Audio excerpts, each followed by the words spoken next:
Hello everyone, my name is Aida and today I will be teaching you an English grammar all about second conditional. You're welcome to the lesson. So let's get started. Today we are going to talk about second conditional. I know you've learned first conditional recently and let's talk about the second conditional today. So what is the lesson focus? We're going to talk about positive, negative and question forms of second conditional, its meaning, its form and its pronunciation. Also, we will see some differences between first conditional and second conditional. Take your copybooks and take some notes. So, what is second conditional? Let's look at the definition. The second conditional describes an imaginary, impossible or unlikely situation in the present or future. Of course, it's not clear for now. Let's look at clear examples and see when do we use second conditional. So, I have a very good example from my personal life. If I had a lot of money, I would buy an expensive car. As you can see, this is a nice picture of the car I'm dreaming to buy. So how many parts does a sentence have? As you can see, there are two parts. If I had a lot of money, we call it its condition. I would buy an expensive car is the result. If the condition is true, then we have the result. If I had a lot of money, I would buy a house. If I had a lot of money, I would go on holiday. However, do I have enough money to buy an expensive car? What do you think? In reality, I don't have a lot of money. So I'm using the second conditional to imagine that I'm having a lot of money. So the situation is hypothetical. It's not real. I'm just dreaming to have it. So this is the common case when we use second conditional. Well, what is the form of second conditional? As you remember, first we have conjunction if. The next we have condition. And then the result comes. Let's look at another example. If he had free time, he would help her. So if he had free time, this is condition. As a result, he would help her. So, as you can see, if is as a condition in the first part of the sentence, we put comma to divide two parts of the sentences. You can change the places, so you can put result in the first place, and then you can have condition. So for example, he would help her if he had free time. However, in this case, you don't use comma. Let's look at the meaning of this sentence. In the present, he doesn't have free time. And it's impossible for him to help her now. So by using the second conditional, we are describing a hypothetical situation.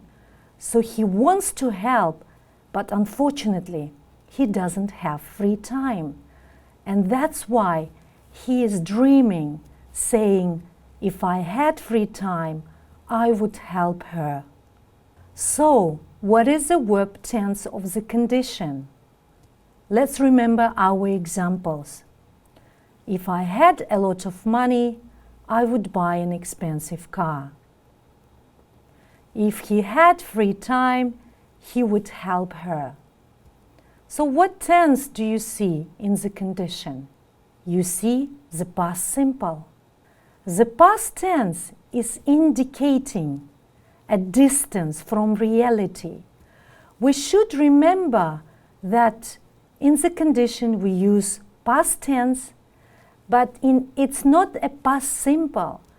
We are talking about reality now and an immediate future. And the past tense is just indicating a distance from reality here. It's not indicating the past tense. Now, let me talk about the verb to be as a special case. Let me talk about some exceptions. So, the verb to be as the main verb in the condition is used in the past simple tense, in the subjunctive mood. So what is subjunctive mood?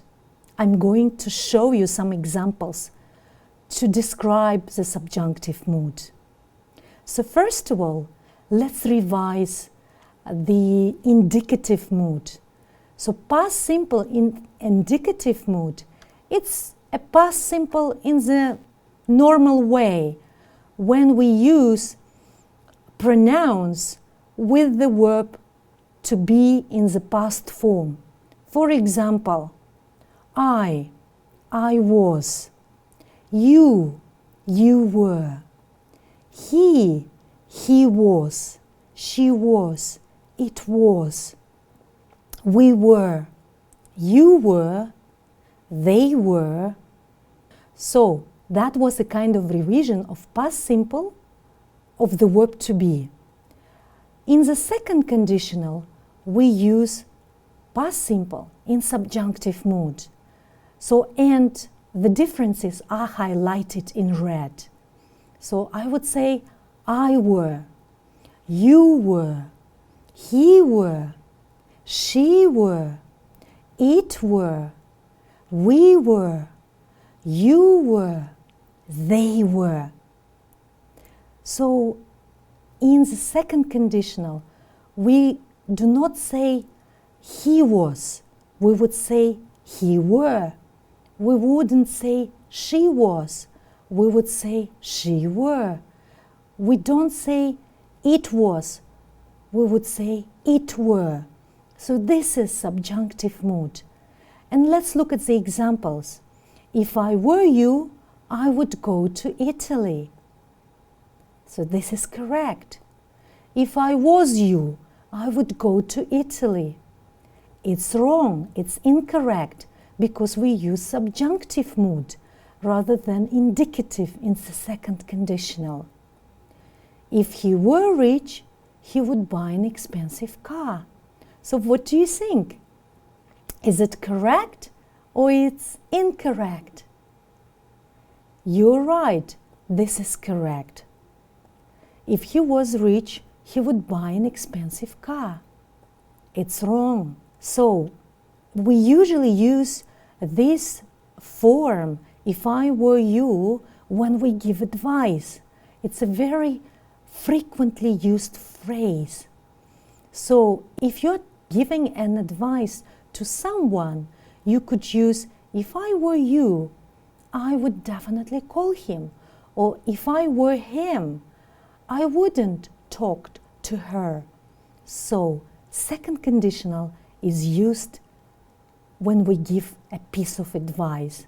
So now, let's look at some more information about would in the result part of the sentence.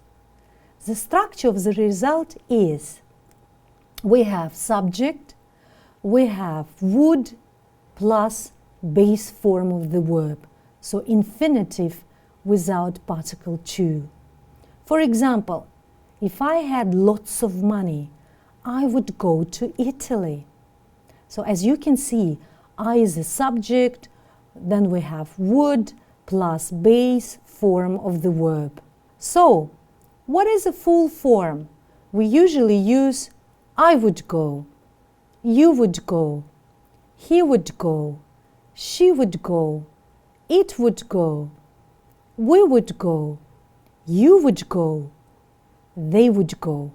But in spoken English, we don't use the full form or informal English. So we usually use, as native speakers, the contracted form. Could you repeat after me, please? I'd go. You'd go. He'd go. She'd go. It'd go. We'd go. You'd go. They'd go. Now, I'm going to tell you the difference between second conditional and first conditional. Let's see the differences. So as you can see, I have nice pictures on the screen, and I have an example for the first picture. If I became president, I would build more schools. So this is the second conditional, which we are discussing in this lesson. As you remember, second conditional shows hypothetical situation, something imaginary and impossible. Why? Because this speaker is a young student and he's dreaming about the future.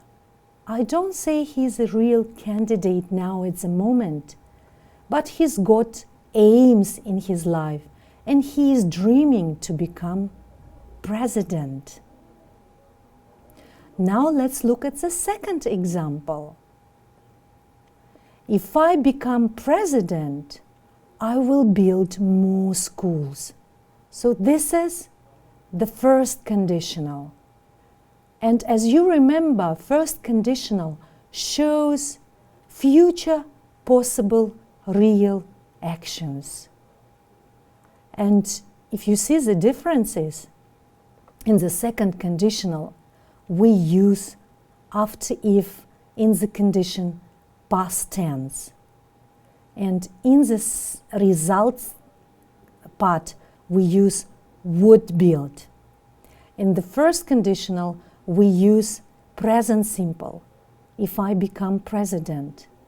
In the result part of the sentence, we use future, will build. So first conditional is more real. It's realistic promise. And as you can see, this speaker's name is Kamchibek Tashiv.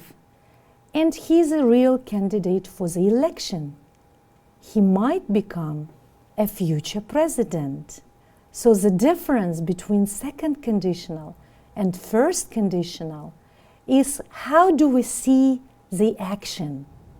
If we are dreaming about something is unreal, we don't have it for now, we use second conditional.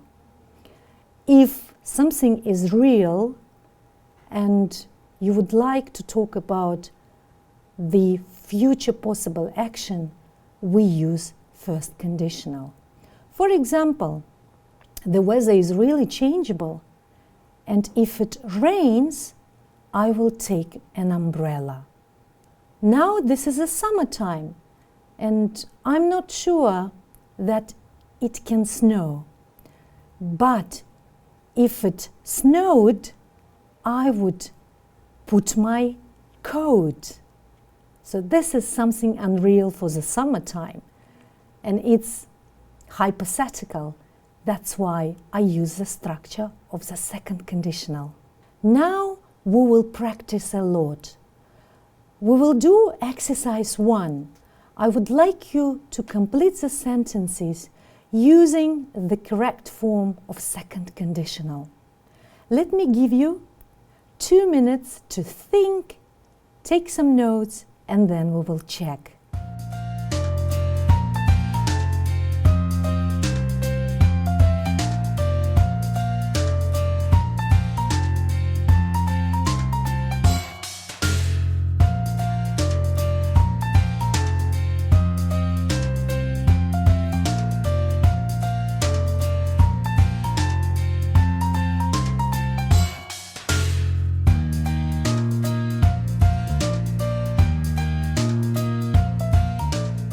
So, the first sentence, if we had the choice, we live in the country. So what do you think is the correct form for the result part of the sentence? I would make a lot of changes if I be the manager. If I were you, I not wait. If you find a wallet, what you do? If we go by bus, it be cheaper. If it stop raining, we go out. So, if we had the choice, we would live in the country. As you remember, in the second conditional, in the result, we use would with the base form of the verb. I would make a lot of changes if I were the manager. We use past simple in the subjunctive mood as an exception. If I were you, I wouldn't wait. So for the negative form, you just add the negative note. And then you will have I wouldn't wait. If you found a wallet, what would you do? So found as a past tense and would as the result part of the sentence. If we went by bus, it would be cheaper. Went as a past tense and would be in the result part of the sentence. If it stopped raining, we would go out. Stopped as a past tense and would go would plus base form of the verb. So we practiced here the form of the second conditional. Now let's do the second exercise to practice the difference between second conditional and first conditional. So you learned first conditional before this lesson. Today we learned second conditional, and now it's high time to choose one of these forms and focus on the meaning. So I'm giving you a situation. For example, of course you don't expect to win the lottery. Which do you say? I will give you two responses and you need to choose one of them.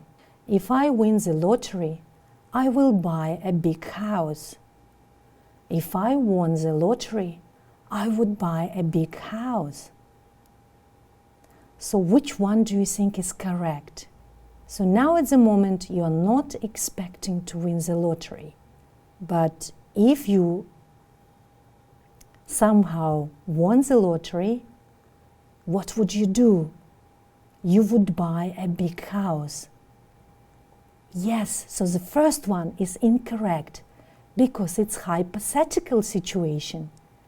You are imagining what would you do if you won the lottery for the present and for the immediate future. But it's imaginary. Let me give you another example. You don't expect that there will be a fire in the building. Which do you say? What will you do if there is a fire in the building?